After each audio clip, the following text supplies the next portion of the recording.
तो चलिए आज का नया शब्द सीखते हैं। अबट। अबट का सीधा सा मतलब है किसी चीज का दूसरी चीज से बिल्कुल लगा हुआ होना, यानी उनकी सीमा, उनकी बाउंड्री एक दूसरे को छू रही हो। जैसे आपकी टेबल पर दो किताबें एक दूसरे से सट कर रखी हैं, तो आप कह सकते हैं दे अबट ईच अदर।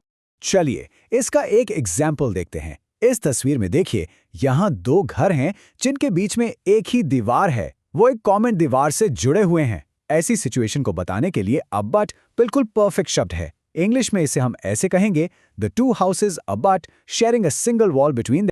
अच्छा, ये जरूरी नहीं कि अबट शब्द सिर्फ बिल्डिंग्स के लिए ही इस्तेमाल हो। इसे हम जमीन के लिए भी यूज कर सकते हैं। मान लीजिए किसी का खेत या प्रॉपर्टी नदी के बिल्कुल किनारे पर है, मतलब उसकी जमीन की बाउंड्री नदी से मिलती है, तो हम कह सकते हैं his property abuts the river giving him direct access to the water, यानी उसकी जमीन सीधे पानी तक जाती है। एक और एग्जाम्पल सोचिए, शहर में बन रहे एक नए पार्क का। अगर वो पार्क पुरानी लाइब्रेरी के ठीक बगल में बन रहा है, तो उनकी सीमाएं भी एक दूसरे को छुएंगी। इसके लिए हम फ्यूचर टेंस का इस्तेमाल कर सकते हैं। The new park will abut the old city library, creating a large public space. कितना बढ़िया होगा ना? आप लाइब्रेरी से निकलें और सीधे पार्क में। अब देखते हैं कि ये शब्द रियल लाइफ सिचुएशंस या न्यूज़ में कैसे यूज होता है। कई बार जब कोई फैक्ट्री किसी जंगल या प्रोटेक्टेड एरिया के पास बनने वाली होती है, तो वहां के लोग चिंता जताते हैं। इस कोट में वही बात कही गई है। लोग इस बात से परेशान हैं कि फैक्ट्री एक वाइल्ड लाइफ सैंक्चुरी से बिल्कुल लगकर बनेगी।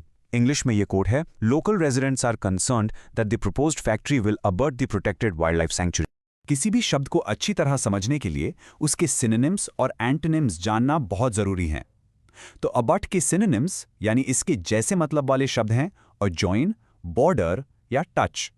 और इसके एंटोनिम्स यानी इसके विपरीत या उल्टे शब्द हैं डिटैच या सेपरेट, जिनका मतलब होता है अलग होना, जुदा होना। तो अब आपकी बारी। जरा अपने आसपास, अपने शहर में सोचिए, ऐसी कौन सी दो चीजें हैं जो एक दूसरे से अबट करती हैं? क्या कोई पार्क आपके स्कूल से अबट करता है, या कोई दुकान किसी मंदिर से? अपने जवाब नीचे कमेंट्स में जरूर लिखिए। I am waiting to see your examples.